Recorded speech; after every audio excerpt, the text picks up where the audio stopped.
यहां पे डायग्राम आएगा और बड़ा इजी समझ में आएगा। बहुत ही अच्छी प्रकार से समझना है। भारत में राज्यों के निर्माण के आधार। अब 1956 के बाद की कहानी आ रही है, क्योंकि 1956 तक तो अपने पास आ गए 14 तो राज्य आ गए और 6 केंद्र शासित प्रदेश आ गए। अब भारत में राज्यों के निर्माण के कितने आधार हैं? Very very important. और ये डायग्राम बड़ी इजी भाषा में समझना है, क्योंकि यूपीएससी में यहां से क्वेश्चन पूछा जा चुका है। वो क्वेश्चन क्या था पहले समझाऊंगा फिर बताऊंगा। देखिएगा, भारत में राज्यों के निर्माण के 3 आधार हैं दोस्तों। कितने आधार हैं? 3। पहला है भाषा, कि कुछ राज्यों का निर्माण भाषा के आधार पर हुआ है। दूसरा आधार है नरजातीयता, कि कुछ राज्यों का निर्माण नरजातीयता के आधार पर हुआ है। और तीसरा है कुछ राज्यों का निर्माण आर्थिक विकास के आधार पर हुआ है। सुनिएगा दोबारा से, कि भारत में राज्यों के निर्माण के कुल कितने आधार हैं? पहला भाषा, दूसरा नरजातीयता और तीसरा आर्थिक विकास के आधार पर। अब मैं पहले पार्ट की बात कर रहा हूं। भाषा के आधार पर भारत में कौन कौन से राज्यों का निर्माण हुआ है, तो देखिएगा, भाषा के आधार पर पहला राज्य तो आपको मालूम ही है कि पहला राज्य था आंध्र प्रदेश, जिसका निर्माण हुआ था 1953 में। ये तो था पहला राज्य। फिर दूसरा राज्य कौन सा था, तो सुनिएगा, पहले एक राज्य हुआ करता था बंबई, प्रांत था बंबई, और बंबई से 2 राज्य अलग हुए। एक है आपका महाराष्ट्र, जो बंबई का ही क्षेत्र था, और दूसरा था गुजरात। फिर सुन लो, भाषा के आधार पर बनने वाला पहला राज्य आंध्र प्रदेश 1953 में बना था। इसके बाद में क्षेत्र था बंबई, बंबई से महाराष्ट्र और गुजरात बने, और महाराष्ट्र और गुजरात कब बने? 1960 में। इसके बाद में तीसरा क्षेत्र था या प्रांत था पंजाब। फिर पंजाब राज्य पुनर्गठन अधिनियम आया और पंजाब से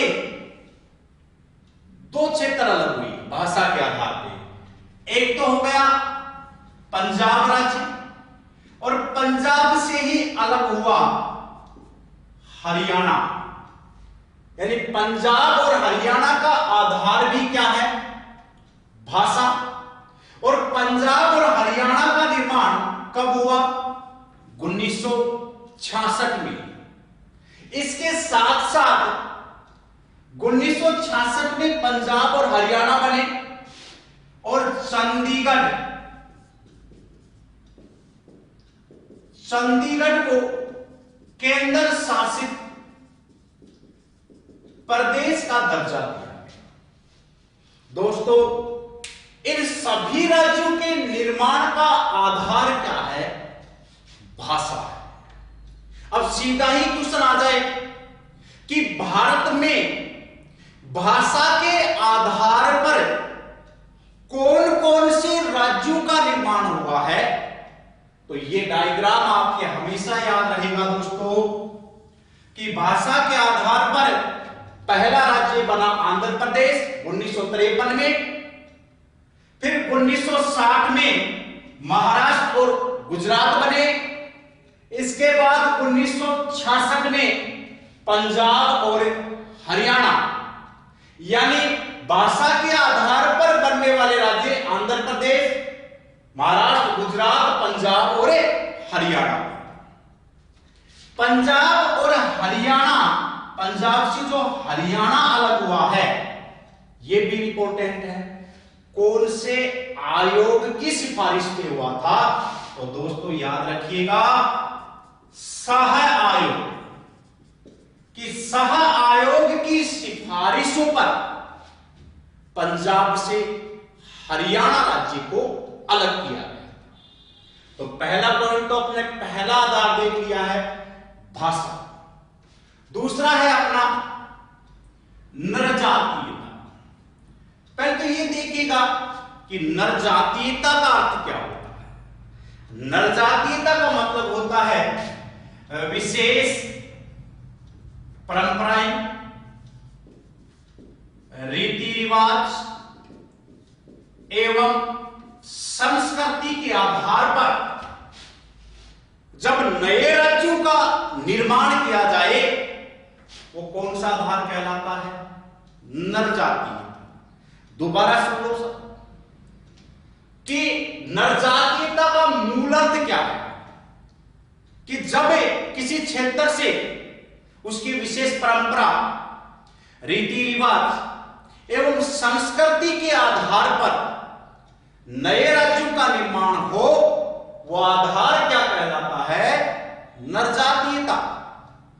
अब नरजातीयता के आधार पर भारत में कौन कौन से राज्यों का निर्माण हुआ है, दोस्तों यह आधार तो फिक्स है भाषा वाला कि भाषा के आधार पर अब तक भारत में इतने ही राज्यों का निर्माण हुआ है, आंध्र प्रदेश, महाराष्ट्र, गुजरात, पंजाब और हरियाणा। तो नरजातीयता का आधार भी फिक्स है। इसका अगर अपन लॉजिकल कहें कि पूर्वोत्तर के जितने भी राज्य हैं, एक छोटा सा पैमाना माइंड कि पूर्वोत्तर में जितने भी राज्य हैं उन सभी राज्यों का निर्माण किसके आधार पे हुआ है, नरजातीयता के आधार पे हुआ है। और इसमें पहला राज्य आता है दोस्तों नागालैंड। और नागालैंड राज्य का निर्माण हुआ 1963 में। और नागालैंड राज्य का आधार क्या है निर्माण का, नरजातीयता है। दूसरा है हिमाचल प्रदेश। हिमाचल प्रदेश जो पुनर्गठन अधिनियम आया था 70 में आ गया था, 71 में इसे पूर्ण राज्य का दर्जा दे दिया गया। तीसरा है पूर्वोत्तर राज्य पुनर्गठन अधिनियम 1971 में आया और इसके साथ 3 राज्य आए एक साथ। कितने राज्य आए दोस्तों, 3 राज्य। और ये 3 राज्य कब आए, पुनर्गठन अधिनियम 1971 से तो ये अधिनियम आया और 1972 में एक साथ 3 राज्यों का निर्माण हुआ। एक था आपका मणिपुर, एक था आपका त्रिपुरा और एक था आपका मेघालय। मेघालय को 1969 में स्वायत्त शासी राज्य का दर्जा दे दिया गया था, लेकिन 1972 में मेघालय को पूर्ण राज्य का दर्जा दिया गया और इसका आधार भी क्या था, नरजातीयता। यानी नरजातीयता के आधार पर पहला राज्य बना नागालैंड 1963 में, दूसरा बना हिमाचल प्रदेश 1971 में, तीसरा 1972 में एक साथ 3 राज्य आए, मणिपुर, त्रिपुरा और मेघालय। और इसी 1971 के पुनर्गठन अधिनियम के तहत मिजोरम एवं अरुणाचल प्रदेश को केंद्र शासित प्रदेश का दर्जा भी दिया गया। केंद्र शासित प्रदेश का दर्जा भी दिया गया। लेकिन इसके बाद चौथा पॉइंट याद रखना, 1987 में दोस्तों जनजातीयता के आधार पर 2 नए राज्य और बने, और वो थे मिजोरम और अरुणाचल प्रदेश। एक्ट तो आ गया था 1986 में, और इन दोनों राज्यों को पूर्ण राज्य का दर्जा दिया गया 1987 में। सुन लो दोस्तों कि जनजातीयता के आधार पर भारत में कौन कौन से राज्यों का निर्माण हुआ है। तो पहले तो जनजातीयता का अर्थ देखेंगे, विशेष परंपरा, रीति रिवाज के आधार पर जब नए राज्यों का निर्माण हो वो कहलाता है जनजातीयता। जनजातीयता के आधार पर बनने वाला पहला राज्य नागालैंड 1963 में, दूसरा हिमाचल प्रदेश 1971 में, तीसरा 1971 में ही पूर्वोत्तर राज्य पुनर्गठन अधिनियम आया, और इसके तहत 1972 में एक साथ 3 राज्य अस्तित्व में आए, मणिपुर, त्रिपुरा, मेघालय। मेघालय का मैंने आपको बताया है, पहले 69 के अंदर स्वायत्त शासी राज्य का दर्जा दिया गया, एवं 1972 में इसे पूर्ण राज्य का दर्जा दे दिया गया। इसके साथ साथ मिजोरम एवं अरुणाचल प्रदेश को भी केंद्र शासित प्रदेश का दर्जा दिया गया। यहां पर मिजोरम एवं अरुणाचल प्रदेश है वो सिर्फ केंद्र शासित प्रदेश है, यहां 72 के अंदर। लेकिन संसद ने 1986 में राज्य पुनर्गठन अधिनियम पूर्वोत्तर राज्यों का फिर पारित किया, एवं मिजोरम तथा अरुणाचल प्रदेश को पूर्ण राज्य का दर्जा दिया गया। अतः जनजातीयता के आधार पर कौन कौन से राज्य हैं? नागालैंड है, हिमाचल है, मणिपुर है, त्रिपुरा है, मेघालय है, मिजोरम है और अरुणाचल प्रदेश है। ये 2 साल में आप। फिर मैं तीसरे की बात करता हूं। तीसरा है आर्थिक विकास के आधार पर। देखिएगा दोस्तों, इसका अपन लॉजिकली ये कह सकते हैं, आर्थिक विकास का मतलब पैसा, धन, इकोनॉमी के आधार पे, डेवलपमेंट के आधार पे। और इसका लॉजिक अपन ये लगा सकते हैं कि 1990 के बाद भारत में जितने भी नए राज्यों का निर्माण हुआ है उन सभी राज्यों का आधार क्या है? आर्थिक विकास। अब देखिएगा 1990 के बाद आर्थिक विकास वाला कंसेप्ट क्यों आया? क्योंकि 1991 में भारत में वैश्वीकरण का उदय हो गया। हर चीज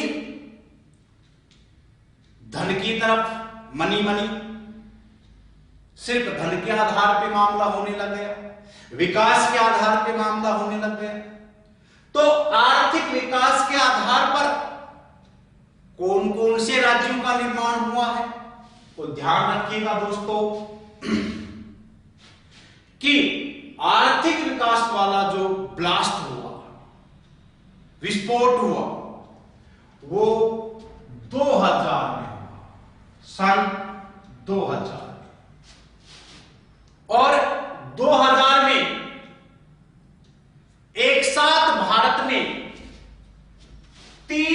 राज्यों का निर्माण हुआ। एक साथ भारत में कितने राज्यों का निर्माण हुआ? 3 राज्यों का। कमलेश ये देखना सही है।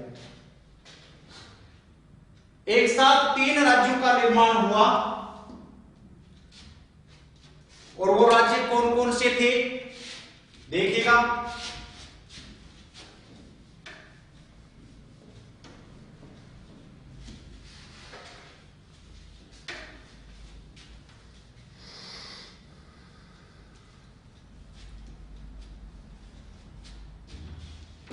तीन राज्यों का निर्माण हुआ। पहला आया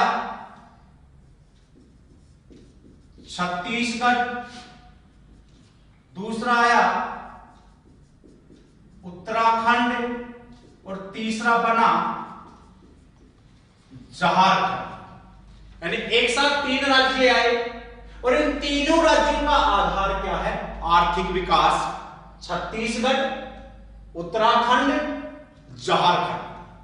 छत्तीसगढ़ अलग हुआ एमपी से, उत्तराखंड अलग हुआ यूपी से, झारखंड अलग हुआ बिहार से। छत्तीसगढ़ जो अलग हुआ वो हुआ था 1 नवंबर 2000 को, उत्तराखंड 9 नवंबर 2000 को और झारखंड 15 नवंबर 2000। और इन तीनों राज्यों के निर्माण का आधार क्या है? आर्थिक विकास। और अब जो चौथा राज्य अस्तित्व में आया है वो है तेलंगाना राज्य। याद रखिएगा दोस्तों कि तेलंगाना राज्य जो आंध्र प्रदेश से अलग हुआ है, कब अलग हुआ था? 2 जून 2014 को। इस तेलंगाना राज्य के निर्माण का आधार भी क्या है? आर्थिक विकास। अब आर्थिक विकास के आधार पर भारत में कुल कितने राज्यों का निर्माण हुआ? तो देखिएगा 4 राज्य हैं। छत्तीसगढ़ है, उत्तराखंड है, झारखंड है एवं तेलंगाना राज्य है। और तेलंगाना राज्य आंध्र प्रदेश से अलग हुआ। कब हुआ? 2 जून 2014। तो दोस्तों ये डायग्राम आपकी समझ में आ गया है। बार बार सुनना इस डायग्राम को, समझना। बहुत अच्छे क्वेश्चन पूछे जा चुके हैं यहां से। और जो यूपीएससी में क्वेश्चन पूछा गया था वो क्वेश्चन ये था दोस्तों। सुनिएगा क्वेश्चन क्या है।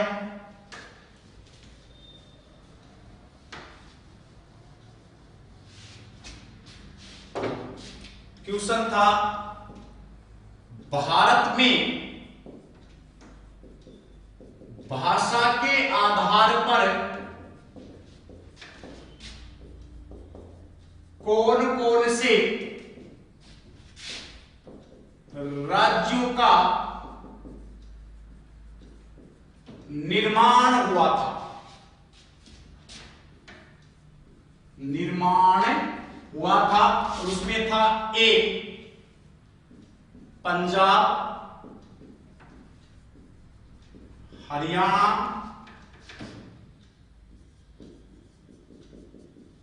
तेलंगाना,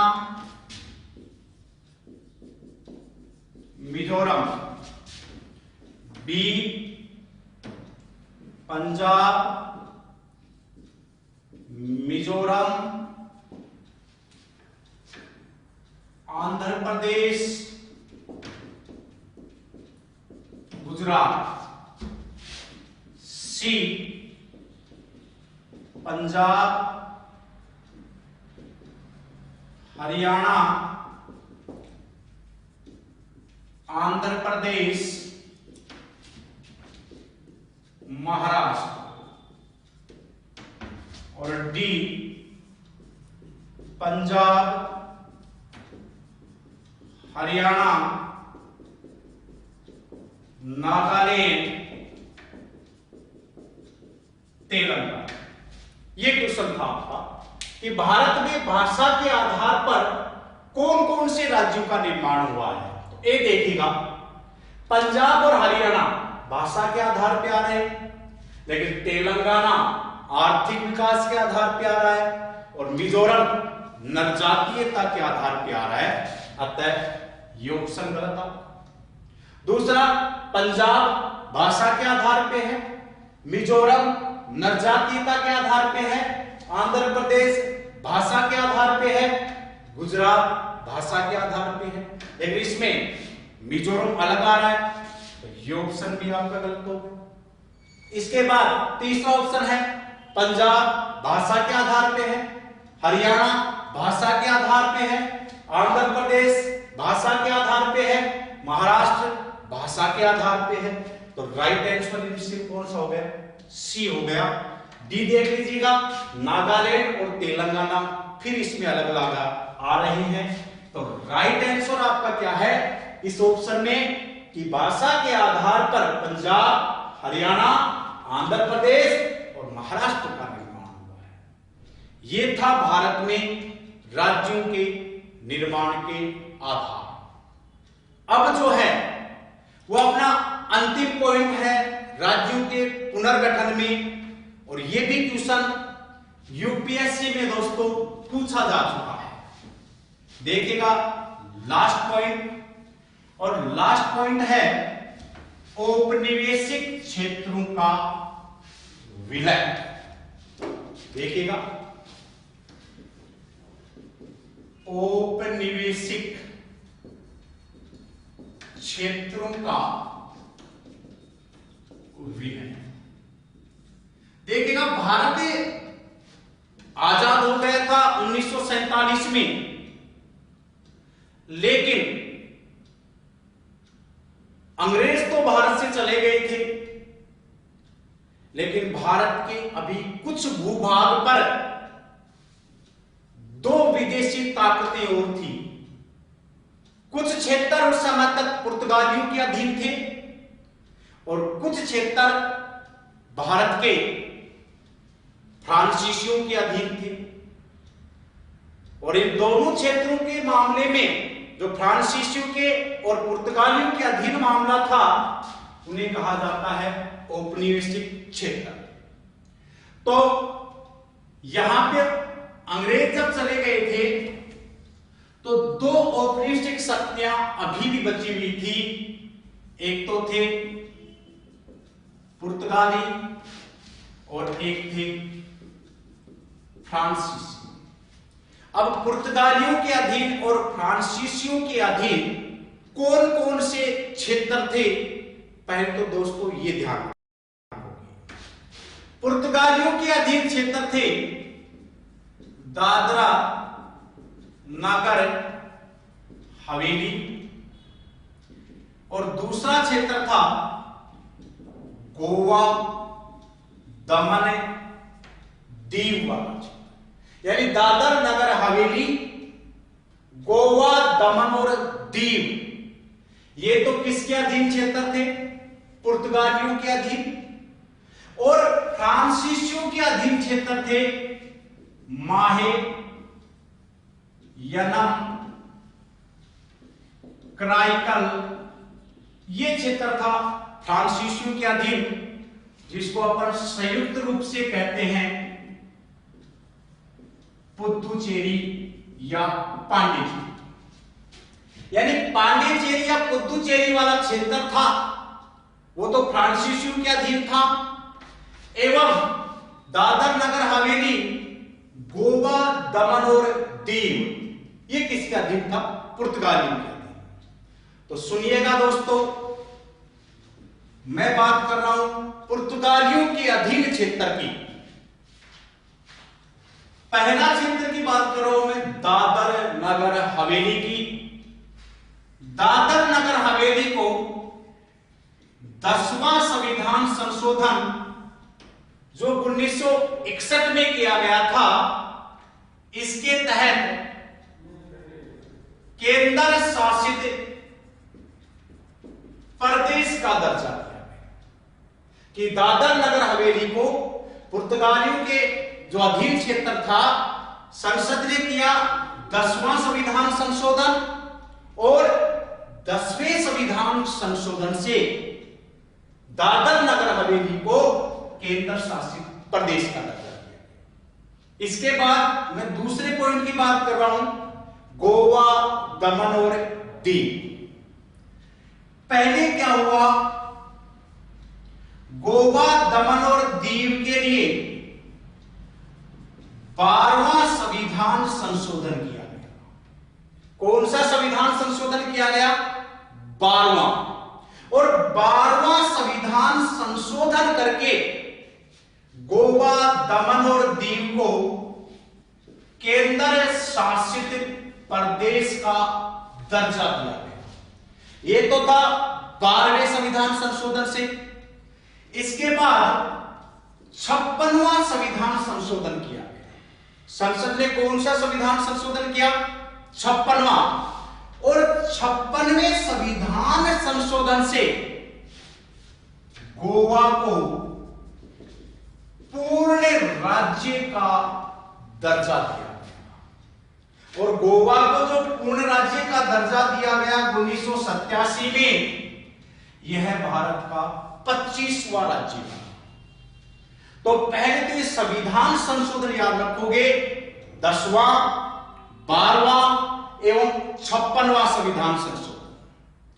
10वें के तहत दादर नगर हवेली को केंद्र शासित प्रदेश, फिर 12वें संविधान संशोधन के तहत गोवा, दमन, दीव को पहले केंद्र शासित प्रदेश बनाया गया, एवं फिर 56वां संविधान संशोधन किया गया 1987 में, और गोवा को पूर्ण राज्य का दर्जा दिया गया और दमन दीव केंद्र शासित प्रदेश रहे। ये तो था पुर्तगालियों के अधीन क्षेत्र का मामला। अब आता है पुदुचेरी, जो फ्रांसीसियों के अधीन क्षेत्र था।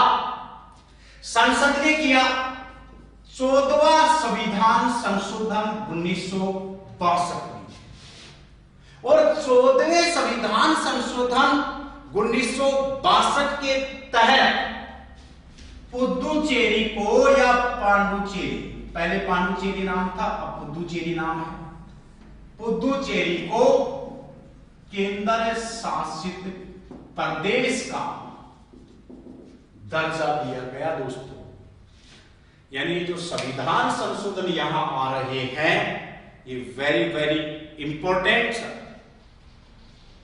कि दोबारा रिपीट कर देता हूं, औपनिवेशिक क्षेत्रों का विलय, 2 औपनिवेशिक शक्तियां थी। पुर्तगालियों के अधीन कुछ क्षेत्र थे, कुछ फ्रांसीसियों के अधीन क्षेत्र थे। पुर्तगालियों के अधीन क्षेत्र कौन कौन से थे? दादर नगर हवेली, गोवा, दमन और दीव। और फ्रांसीसियों के अधीन था माहे यलम कराईकल, यानी पांडुचेरी। दादर नगर हवेली को कौन से संविधान संशोधन से? 10वें संविधान संशोधन 1961 के तहत केंद्र शासित प्रदेश का दर्जा दिया गया। गोवा, दमन, दीव को पहले 12वां संविधान संशोधन किया और इसके तहत केंद्र शासित प्रदेश का दर्जा दिया गया। और इसके बाद 56वां संविधान संशोधन, और 56वें संविधान संशोधन से गोवा को पूर्ण राज्य बनाया गया, 25वां, एवं दमन और दीव केंद्र शासित प्रदेश थे, पहले भी थे, आज भी थे। इसके बाद 10वां, 12वां और 56वां तो हो गया पुर्तगालियों के अधीन क्षेत्र वाले मामलों में। फिर फ्रांसीसियों के अधीन क्षेत्र था माहे यलम और कराईकल, जिसे अपन संयुक्त रूप से कहते हैं पांडुचेरी। और इसके लिए संसद ने किया 14वां संविधान संशोधन, और इसके तहत पांडुचेरी को केंद्र शासित प्रदेश का दर्जा दिया गया। ये टॉपिक था सर राज्यों का पुनर्गठन। ओके, नमस्कार, जय हिंद, जय भारत।